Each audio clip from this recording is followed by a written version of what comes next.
একদা হজরত মুসা আলাইহিসসালাম বাড়ি থেকে বের হয়ে শহর অভিমুখে যাত্রা করলেন। সেই সময়টি ছিল ঠিক দুপুরবেলা, বাহিরে তেমন লোকজন ছিল না এবং চারদিকে ছিল নীরব নিস্তব্ধ। এমনই একটি সময়ে শহরের মেঠোপথ দিয়ে তিনি হেঁটে চলেছেন। হজরত মুসা আলাইহিসসালাম একাকী হাঁটতে হাঁটতে কিছুদূর যাওয়ার পর তিনি দেখতে পেলেন ফেরাউনের মেহমান খানার বাবুর্চি কাবুন এবং শামেরি নামের এক কাঠুরিয়ার মাঝে ভীষণ ঝগড়া চলছে। কাবুন ছিল কিপ্তি বংশীয় আর শামেরি ছিল বনি ইসরায়েল সম্প্রদায়ের লোক।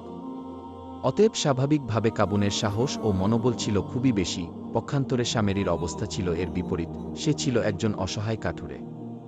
মুসা আলাইহিসসালাম দেখতে পেলেন ফেরাউনের বাবুর্চি সেই বনি ইসরায়েলের মাথায় একটি কাঠের বোঝা উঠিয়ে দিচ্ছে এবং তাকে সেটি বহন করার জন্য জবরদস্তি করছে। কিন্তু সেই বনি ইসরায়েলের কাঠুরিয়া কাঠের বোঝা বহন করতে বারবার অস্বীকৃতি জানাচ্ছিল, আর এই নিয়েই চলছিল তাদের মাঝে ঝগড়া। বনি ইসরায়েলি ব্যক্তি এতক্ষণ দুর্বল ছিল, কিন্তু সে যখন দেখল হজরত মুসা আলাইহিসসালাম তাদের দিকে এগিয়ে আসছে, তখন সে চিৎকার করে হজরত মুসা আলাইহিসসালামের নিকটে সাহায্য প্রার্থনা করল। অতঃপর মুসা আলাইহিসসালাম সেখানে উপস্থিত হয়ে ফেরাউনের মেহমান খানার বাবুর্চি কাবুনকে বলল, তুমি অন্যায়ভাবে কেন তার মাথায় কাঠের বোঝা চাপিয়ে দিচ্ছ? এটা তো তুমি নিজেই বহন করতে পারো। কিন্তু কাবুন নাছোড় বান্দা, সে বনি ইসরায়েলের কাঠুরিয়ার মাথায় এই কাঠের বোঝা বহন করিয়েই ছাড়বে। এটা নিয়ে হজরত মুসা আলাইহিসসালামের সাথে তার বাকবিতণ্ডা শুরু হয়ে গেল। এক পর্যায়ে হজরত মুসা আলাইহিসসালাম তাকে একটি ঘুষি মারলেন। আল্লাহর মর্জিতে এক ঘুষিতেই সেই বাবুর্চির কেল্লাফাতে হয়ে গেল এবং সে মৃত্যুর দুয়ারে পৌঁছে গেল। ফেরাউনের বাবুর্চিকে হত্যা করার উদ্দেশ্য মুসা আলাইহিসসালামের ছিল না, কিন্তু এমনটি হয়ে যাবে তিনি তাও বুঝতে পারেননি। তখন তিনি ভীত সন্ত্রস্ত হয়ে সেই বনি ইসরায়েলি লোকটিকে বললেন, তুমি তাড়াতাড়ি এখান থেকে চলে যাও, লোকজন এখনও বাহির হয়নি। যদি ফেরাউনের সৈন্যরা এসে দেখতে পারে ফেরাউনের বাবুর্চিকে হত্যা করা হয়েছে, তাহলে আমাদের কারো রক্ষা থাকবে না। এই কথা বলে তারা দুজনেই সেখান থেকে চলে গেল। অতঃপর হজরত মুসা আলাইহিসসালাম আল্লাহর দরবারে এই ভুলের জন্য দোয়া করতে লাগলেন এবং বলতে লাগলেন, হে মাবুদ, আমি তোমার দরবারে বড় অন্যায় করে ফেললাম। আমি তো কেবল চেয়েছিলাম সেই লোকটির সাথে তার ঝগড়া মিটিয়ে দিতে, কিন্তু আমার অনিচ্ছা সত্ত্বেও এমনটি হয়ে গেল। এর জন্য আমি তোমার দরবারে একান্তভাবে ক্ষমা প্রার্থনা করছি। হে মাবুদ, তুমি আমাকে মার্জনা করো, তুমি আমাকে ক্ষমা করো। আল্লাহ রব্বুল আলামিন পবিত্র কুরআনে সূরা আল কাসাসে উল্লেখ করেছেন, তিনি হজরত মুসা আলাইহিসসালামকে এই অপরাধের জন্য ক্ষমা করে দিয়েছিলেন। এর কিছুক্ষণ পর রাজপথে লোকজন বের হয়ে আসলো। পথের উপর তারা এভাবে কাবুনের লাশ পড়ে থাকতে দেখে সঙ্গে সঙ্গে এই সংবাদ ফেরাউনকে জানিয়ে দিল। রাজমহলের বাবুর্চির উপর এইরূপ দুর্ঘটনার সংবাদ শুনে ফেরাউন অত্যন্ত ক্রোধান্বিত হয়ে বলল, তোমরা এখনই অনুসন্ধান করে দেখো কার এতটা দুঃসাহস আমার বাবুর্চিকে হত্যা করে। যে করেই হোক সেই হত্যাকারীকে আমার সামনে উপস্থিত করো, আমি সবার সামনে তাকে সমুচিত শাস্তি দেব। রাজকর্মচারীগণ এবং ফেরাউনের সৈন্যরা এই আদেশ পেয়ে তখনই হত্যাকারীকে অনুসন্ধান করার জন্য বেরিয়ে পড়ল। কিন্তু হাজারো অনুসন্ধান করেও তারা হত্যাকারীর কোনো খোঁজ পেল না।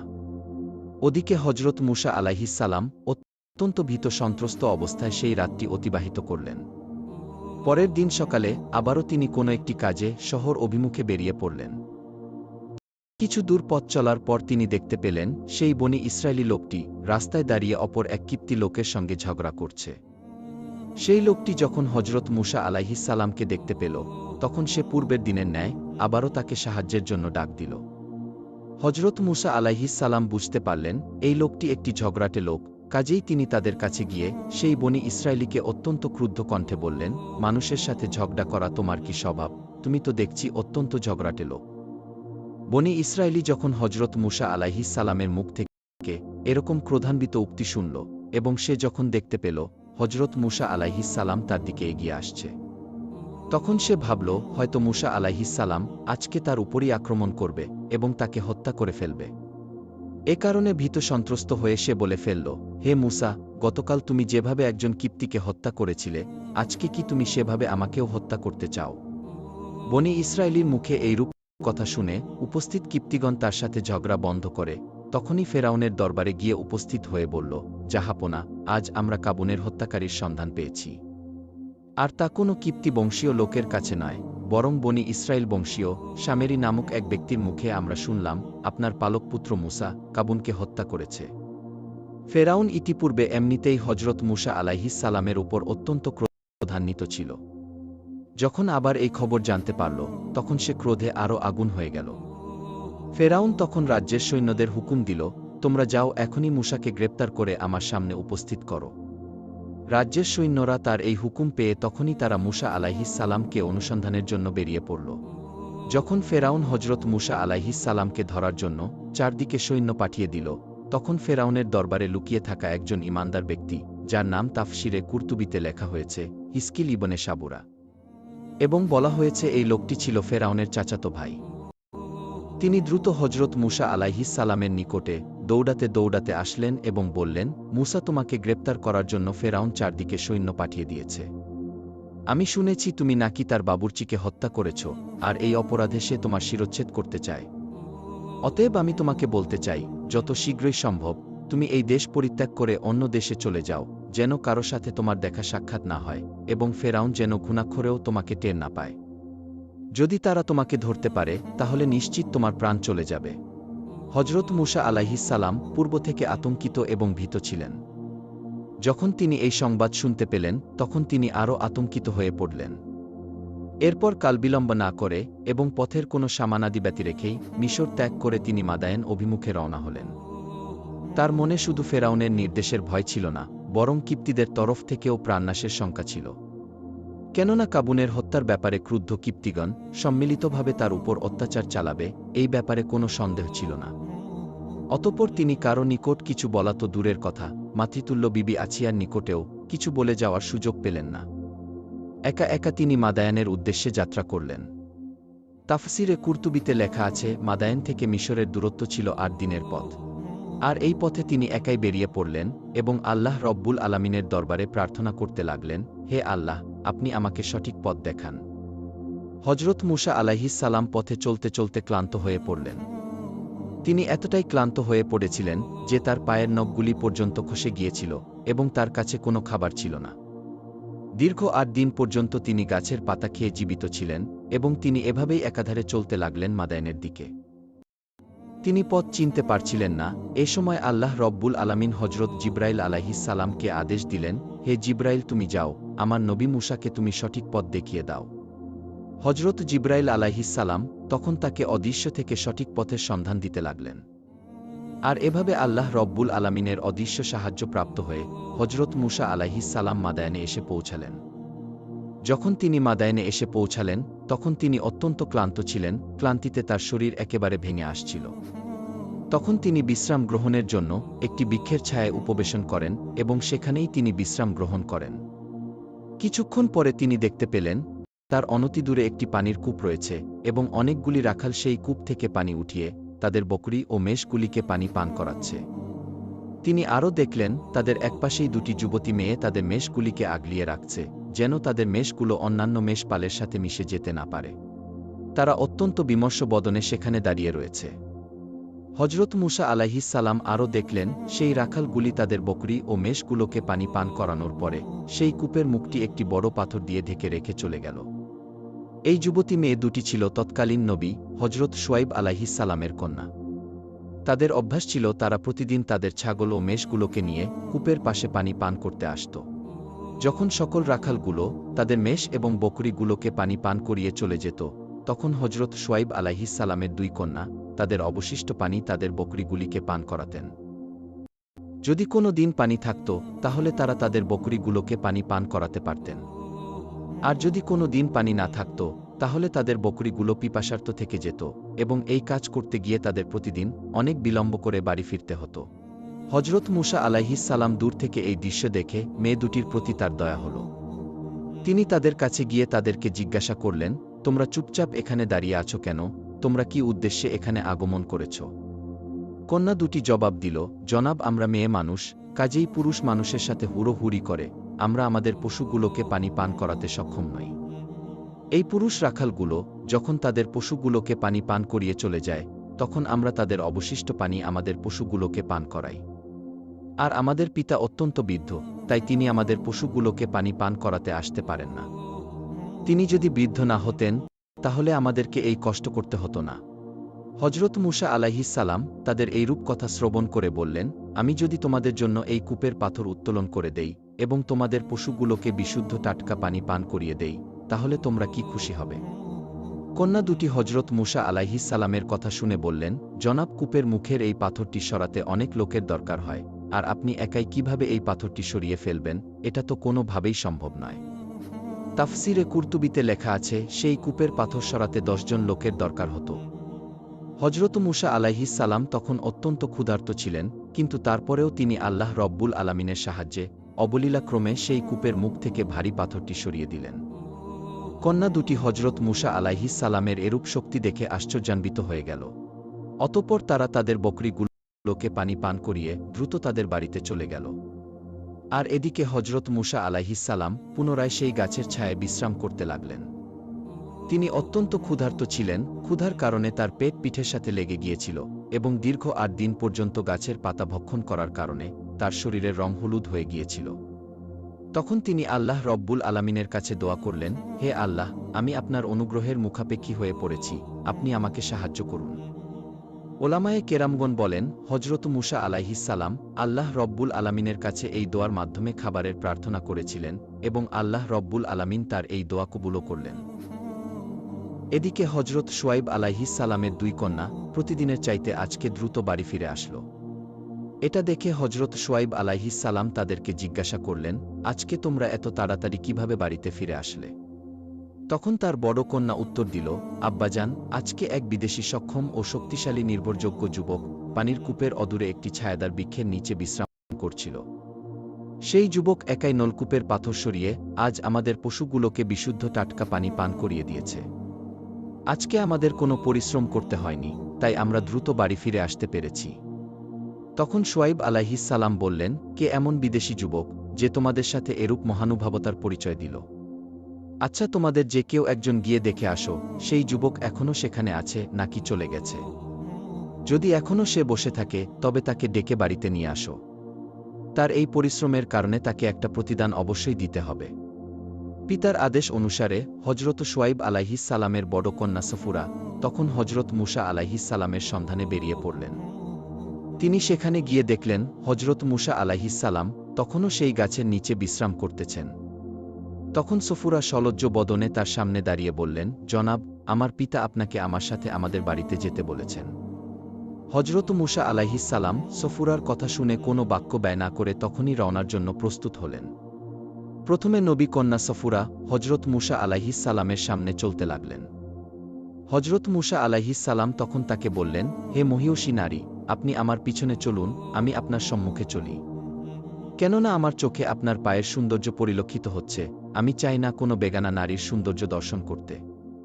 হজরত মুসা আলাইহিসসালামের এই কথা শুনে সফুরা বললেন, জনাব, আপনি তো আমাদের বাড়ির পথ চিনবেন না, এই কারণেই আমি আপনার সামনে হাঁটতেছি।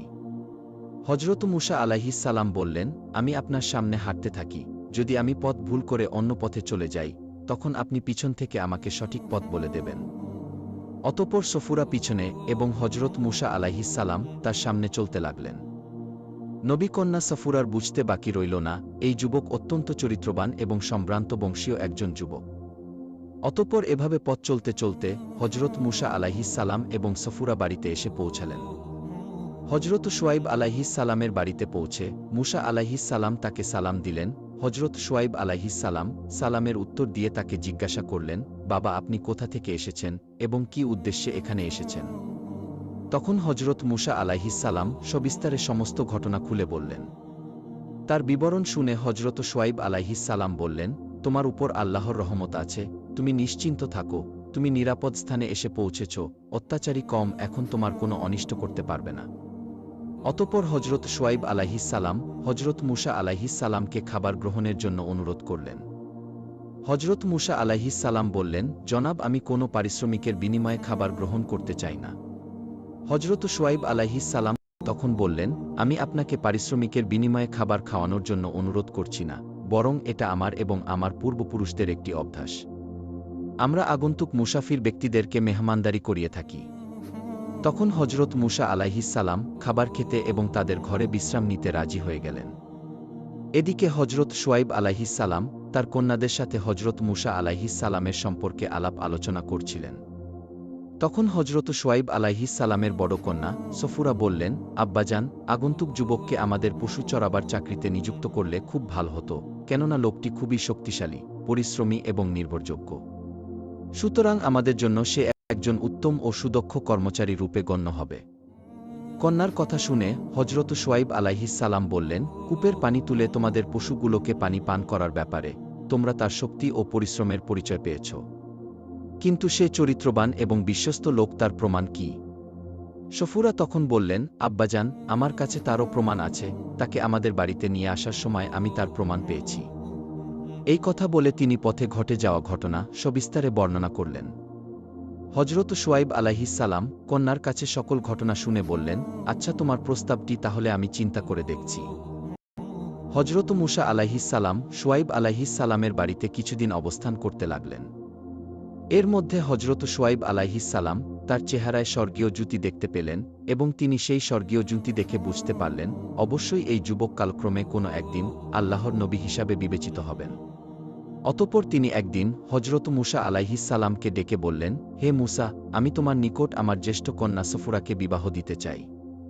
হজরত মুসা আলাইহিস সালাম এই প্রস্তাবে সম্মতি জানালেন, কিন্তু বিবাহের মোহরানা আদায় করার মতো কোনো সম্পদ তার কাছে ছিল না। হজরত শুআয়ব আলাইহিস সালাম তখন বললেন, তুমি এক কাজ করো, তুমি একাধারে 8 বছর আমার বাড়িতে চাকরি করো। যদি তুমি 10 বছর চাকরি করতে চাও সেটা তোমার ব্যাপার, অবশ্য আমি তোমাকে এজন্য কোনো বাধ্যবাধকতা করব না। ইচ্ছে হলে তুমি 8 বছরও কাজ করতে পারো, আর ইচ্ছে হলে তুমি 10 বছরও কাজ করতে পারো, এই ব্যাপারে তোমার পূর্ণ স্বাধীনতা রয়েছে। তবে আমি আশা করি আমার নিকট হতে তুমি অত্যন্ত সদাচরণের প্রাপ্ত হবে এবং সেই সদাচরণ প্রাপ্ত হয়ে তুমি খুশি হবে। ওয়াদা ভঙ্গ করা কোনো ইমানদারের কাজ নয় এবং আমাদেরকে তুমি ওয়াদা পালনকারী হিসেবেই দেখতে পাবে।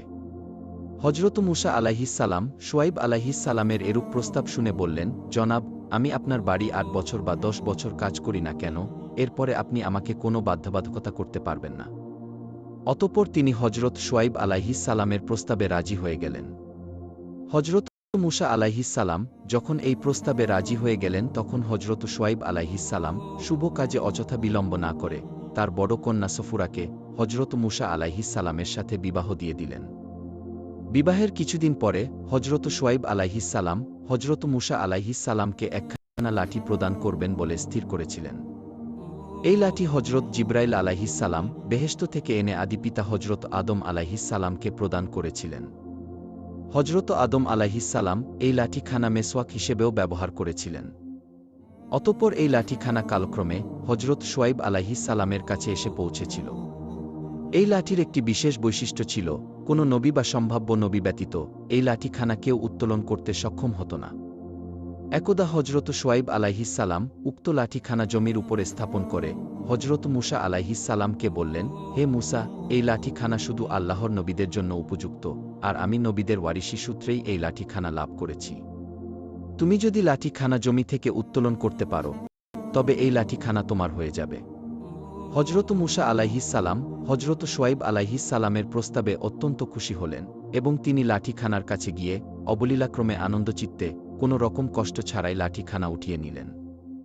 হজরত শুআয়ব আলাইহিস সালাম হজরত মুসা আলাইহিস সালামের এরূপ অলৌকিক ক্ষমতা দেখে অত্যন্ত বিস্মিত হলেন এবং তার আর কোনো সন্দেহ রইল না যে এই যুবক কালক্রমে একদিন নবী হবেন। তখন হজরত শুআয়ব আলাইহিস সালাম অত্যন্ত আনন্দিত কণ্ঠে বললেন, হে মুসা, বোঝা গেল আল্লাহ রব্বুল আলামিন তোমাকে পয়গম্বরী দান করবেন। আজ থেকে তুমি প্রত্যেক দিন মেষ চরাতে যাওয়ার সময়ে এই লাঠিখানা সঙ্গে নিয়ে যাবে এবং অমুক পাহাড়ের প্রান্তে মেষ চরাতে যাবে না, কেননা সেই পাহাড়ের পদদেশে অনেক বড় বড় অজগর সাপ থাকে, সেখানে মেষ চরাতে গেলে সেই অজগরগুলো আক্রমণ করে মেষগুলোকে ধ্বংস করে ফেলবে। আর যদি তুমি এই লাঠিখানা সঙ্গে রাখো তাহলে আল্লাহর রহমতে এরূপ বিপদ আপদ থেকে তুমি মুক্ত থাকতে পারবে।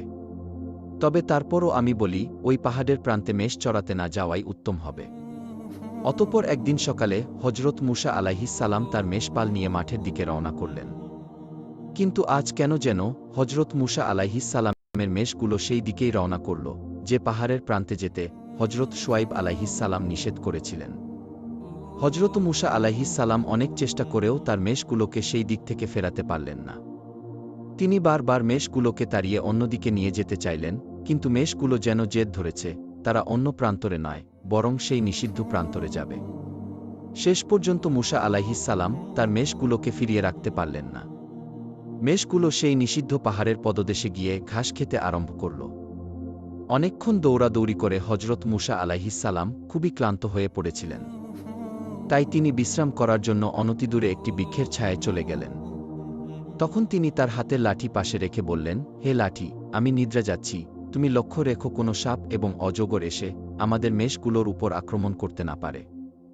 এই কথা বলে হজরত মূসা আলাইহিস সালাম নিদ্রামগ্ন হলেন। হজরত মূসা আলাইহিস সালাম নিদ্রামগ্ন হওয়ার একটু পরেই সেই পাহাড়ের পদদেশ থেকে একটি বিরাট অজগর সাপ বের হল এবং সেই সাপটি মূসা আলাইহিস সালামের মেষপালের দিকে ধেয়ে যেতে লাগল। তখন হজরত মূসা আলাইহিস সালামের লাঠিখানা সেই অজগর সাপের চাইতেও আরও বিরাট একটি অজগর সাপের রূপ ধারণ করল এবং ছাগল পালের দিকে ধাবমান সেই সাপটিকে আক্রমণ করে সেখানেই মেরে ফেলল। মৃত অজগর সাপটি যথাস্থানেই পড়ে রইল। হজরত মূসা আলাইহিস সালাম ঘুম থেকে জেগে দেখলেন একটি সাপ মৃত অবস্থায় পড়ে আছে। এটা দেখে তিনি ঘটনা বুঝতে পারলেন এটা অবশ্যই এই লাঠির কাজ। সন্ধ্যাবেলা হজরত মূসা আলাইহিস সালাম মেষপাল নিয়ে গৃহে প্রত্যাবর্তন করলেন। অতঃপর হজরত শুআয়ব আলাইহিস সালামের সাথে সাক্ষাৎ করে তিনি বললেন, আব্বাজান, আপনি যা বলেছেন তাই সঠিক। যে জায়গাতে মেষ চড়াতে নিষেধ করেছিলেন, আজ মেষগুলো জেদ ধরে সে দিকে ছুটে গেল, কোনোভাবেই আমি তাদেরকে ফিরিয়ে রাখতে পারিনি। মেষগুলোর পিছনে আমি দৌড়িয়ে অত্যন্ত ক্লান্ত হয়ে পড়েছিলাম। অতঃপর আমি একটি গাছের নিচে বিশ্রাম নিতে গেলাম এবং আমার চোখে নিদ্রা চলে আসলো। তখন আমি আমার লাঠিকে মেষগুলো পাহারা দেওয়ার জন্য নিযুক্ত করে নিদ্রামগ্ন হয়ে পড়লাম। কিছুক্ষণ পরে নিদ্রা থেকে উঠে দেখলাম একটি মৃত সাপ পড়ে রয়েছে। ঘটনা শুনে হজরত শুআয়ব আলাইহিস সালাম খুশি হয়ে বললেন, দেখেছ বাবা, আমি যা বলেছিলাম তাই ঠিক হলো। যদি তোমার সঙ্গে এই লাঠি না থাকত, তাহলে না জানি এই সাপটি কতগুলো মেষের প্রাণনাশ করত। হজরত মূসা আলাইহিস সালাম এভাবে হজরত শুআয়ব আলাইহিস সালামের বাড়িতে মেষ চড়িয়ে অনেক বছর কাটিয়ে দিলেন।